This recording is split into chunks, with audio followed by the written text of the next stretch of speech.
नमस्कार आप सभी के लिए गुड न्यूज़ है कि आईबीपीएस का कैलेंडर एज यूजुअल जो जिस टाइम पर आता है उन्होंने लॉन्च कर दिया है। ठीक है, ये टेंटेटिव डेट्स, कैलेंडर का मतलब क्या होता है? Tentative dates. आईबीपीएस पहले ही साल के बिगनिंग में ही बता देता है कि जो हमारे एग्जाम है वो कौन कौन सी डेट को टेंटेटिवली होंगे, है ना। और जो टेंटेटिव डेट होती हैं यूजुअली वही एक्चुअल डेट्स होती हैं, राइट। तो जैसे अगर मैं आईबीपीएस पीओ प्रीलिम एग्जाम की बात करूं तो 22 और 23 अगस्त यहां पर टेंटेटिव डेट्स दी गई हैं। इसका मतलब लगभग 7 महीने का समय आपके पास बचा हुआ है तैयारी के लिए, जो कि मोर देन सफिशिएंट है अगर आप प्रॉपर तरीके से तैयारी करते हैं तो। स्पेशलिस्ट ऑफिसर एसओ का जो एग्जाम है वो 29 अगस्त को जो है यहाँ पर टेंटेटिव डेट्स दी गई हैं। और जो क्लर्क का एग्जाम है वो 10 और 11 अक्टूबर, है ना। यानी इसके लिए आपके पास अभी भी लगभग अगर मैं बात करूं तो 9 मंथ्स के आसपास का टाइम है। ठीक है, मेंस एग्जाम जो है पीओ का 4 अक्टूबर को, है ना। एसओ का 1 नवंबर को और 27 दिसंबर को दिया गया है क्लर्क का मेंस एग्जाम। ठीक है, और अगर मैं आरआरबी की बात करूं तो आरआरबी में जो प्रीलिम एग्जाम है वो 21 और 22 नवंबर को दिया गया और मेंस एग्जाम 20 दिसंबर को दिया गया। आरआरबी क्लर्क की बात करूं तो 6, 12 और 13, है ना, प्रीलिम एग्जाम और मेंस एग्जाम 30 जनवरी 2027। ठीक है, तो ये हमारा टेंटेटिव जो है डेट्स हैं और टेंटेटिव ही आप एक्चुअल मानकर चलिए। तो अब आपको क्या करना है, एकदम नींद से जो आप सो रहे थे अभी तक, जो न्यू ईयर मना रहे थे ना, अब थोड़ा सा जाग जाइए, है ना। मैं ये नहीं कह रहा कि बहुत ज्यादा स्ट्रेस ले लीजिए या बहुत पेनफुल सिचुएशन में आप आ जाइए, नहीं ऐसा नहीं है।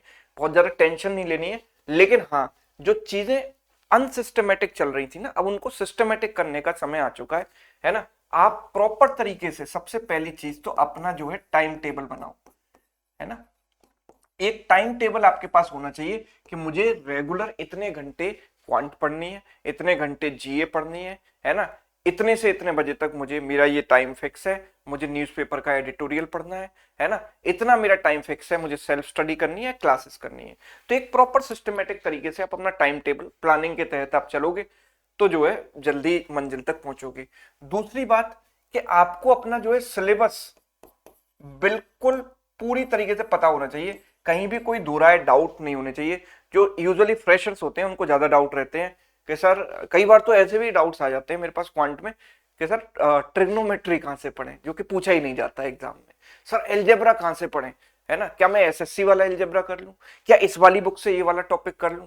भाई वो चीज रिलेवेंट नहीं है। तो सिलेबस का मतलब है कि जो रिलेवेंट चीजें हैं सबसे पहले तो आप उनको समझिए। जिनसे भी आप गाइडेंस लेते हैं, जिन टीचर से आप पढ़ते हैं, उनसे उनसे प्रॉपर स्ट्रेटजी आप मांगिए कि सर मुझे क्या क्या सिलेबस कंप्लीट करना है। मैं भी आपको जल्दी आजकल मैं बता दूंगा कि क्या क्या मैथ्स का सिलेबस है। अगर आप जीरो से स्टार्ट कर रहे हो तो आपको क्या क्या चीजें कवर करनी है, one by one her topic में क्या क्या टेक्निक्स ट्रिक्स आपको आनी चाहिए। टॉपिक वाइज हम इस चीज को कवर कर लेंगे अलग से। तो ये आपको आइडिया होना चाहिए। तो अपना गोल सेट कीजिए, टाइम टेबल बनाइए और प्रॉपर सिलेबस को कंप्लीशन, पहले आपका जो टारगेट होना चाहिए सिलेबस कंप्लीशन, इसमें लग जाइए। अब जिनका सिलेबस कंप्लीट है वो क्या करें, तो वो उनको ज्यादा से ज्यादा प्रैक्टिस करनी है, सेल्फ स्टडी करनी है, मॉक टेस्ट लगाने हैं। ठीक है, लेकिन जो फ्रेशर है, मेनली मैं उनकी बात कर रहा हूं, उनको जो है सिलेबस सबसे पहले प्रॉपर तरीके से बिल्कुल डिटेल में इन डेप्थ नॉलेज के साथ कवर करना है। और जब 50-60% सिलेबस कंप्लीट हो जाए ना, तब आप मॉक्स का ख्याल अपने मन में लाना, उससे पहले ख्याल भी मत लाना, राइट। सबसे पहले आपका जो प्राइम टारगेट है वो सेट करो कि हमें एक एक चीज कवर करनी है सिलेबस में। ठीक है, तो ये चीज है भाई। अब डिटेल में तो हम बाद में डिस्कशन करेंगे ही, है ना। और टाइम टू टाइम हम यूट्यूब पर तो आपके लिए जो क्लासेस, जो प्रीवियस ईयर पेपर्स है या प्रैक्टिस क्लासेस हैं हर एग्जाम के लिए, जो भी एग्जाम आने वाला होता है, जैसे अभी आरआरबी क्लर्क मेंस आने वाला है तो लगातार क्वांट की क्लास, रीजनिंग की क्लास, इंग्लिश की क्लास चली रही है, इनफैक्ट कंप्यूटर की भी चल रही है ना। सारी क्लासेस आपके लिए चल रही है, जीए भी चल रहा है। ठीक है, तो वो तो चलती रहती है, लेकिन जो है आपको अपने अकॉर्डिंग चीजें सेट करनी है, क्योंकि हम तो करंट एग्जाम के अकॉर्डिंग यूट्यूब पर आपको पढ़ाते हैं कि जो एग्जाम आ रहा है उसकी तैयारी चल रही है ना। सारे एग्जाम्स के लिए एक टीचर थोड़ी लगातार पढ़ा सकता है।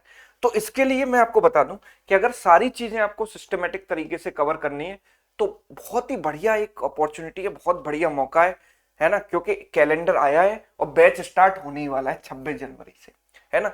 ये aspirant to banker complete foundation batch है, जिसमें बिल्कुल फ्रेश हम स्टार्ट करेंगे, जीरो लेवल से सारे टॉपिक सारे सब्जेक्ट के कवर करेंगे, है ना। तो ये बैच में आपको लाइव क्लासेस, रिकॉर्डेड क्लासेस सब कुछ मिलेंगी, लाइव भी मिलेगा और रिकॉर्डिंग भी मिलेंगी।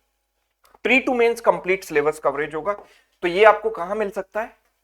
इसके लिए आपको अनअकैडमी का एप्लीकेशन डाउनलोड करना है और उसमें 12 महीने का अगर आप सब्सक्रिप्शन अभी लेते हो 17 जनवरी से पहले, है ना, 17 जनवरी से पहले अगर आप 12 महीने का सब्सक्रिप्शन ले लेते हैं तो आपको यहां पर जो है 50% डिस्काउंट ऑफर किया जा रहा है और इसमें आप 1799 में पूरे साल टेंशन फ्री होकर जितने भी एग्जाम आते हैं सबके लिए बैचेस आते हैं, आरआरबी के लिए, है ना, आपके क्लर्क के लिए, पीओ के लिए, एसबीआई के लिए, है ना, सबके लिए लगातार बैचेस आते रहते हैं। प्री के अलग, मेंस के अलग, फाउंडेशन बैचेस भी, सब कुछ आता है, वो सब कुछ इसी में कवर हो जाता है। इनफैक्ट सारे एग्जाम्स की टेस्ट सीरीज भी आपको इसी प्राइस पॉइंट पर मिल जाती है ना। तो बिल्कुल देरी ना करें और इस बैच में जो 26 तारीख से स्टार्ट हो रहा है ना, तो 26 तारीख से ही एंट्री मारें, 26 तारीख से ही अपनी प्रिपरेशन जो है प्रॉपर सिस्टमेटिक तरीके से हमारे साथ स्टार्ट करें।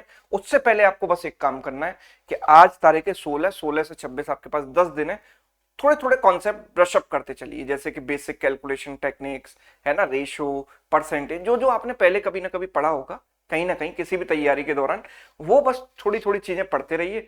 तो जब फाउंडेशन बैच में आप जुड़ेंगे तो आपको थोड़ा बहुत हल्का फुल्का आइडिया भी होगा, नॉलेज भी होगा, सिलेबस का भी पूरा आइडिया तब तक आप ले लीजिए कि हमें किस किस सब्जेक्ट में क्या क्या चीजें कवर करनी है। ठीक है, तो ये थी मेरी तरफ से यहाँ पर आईबीपीएस कैलेंडर को लेकर जानकारी।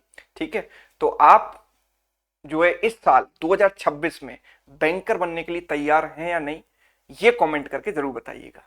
Thank you so much.